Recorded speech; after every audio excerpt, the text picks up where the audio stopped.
In this video, I'm going to show you how you can delete all of your Google search history. So if you didn't know, even if you go ahead and delete your search history from Google Chrome or Firefox or a web browser, Google actually keeps logs of all of your search history which can be accessed. So I'm going to show you how you can delete that in this video. So what you want to do, you want to go to your usual web browser where you're probably logged in on your Google account. Then just go to Google and go to that account which will be in the top right hand corner. Once you're here, you then want to go to manage your Google account.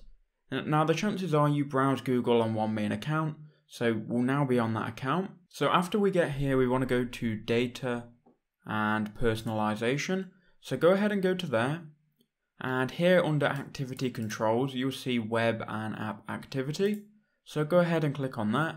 And then if we scroll down, we can go to manage activity. Now before you go there, if you want Google from the future to automatically delete your history, then you can go and change that in these settings here. But go to manage activity, and here you'll see all of your activity. You see today and so on. Now what you can do, you can go ahead and go to this delete button here, and you can delete from the last hour, the last day, or you can delete all of it.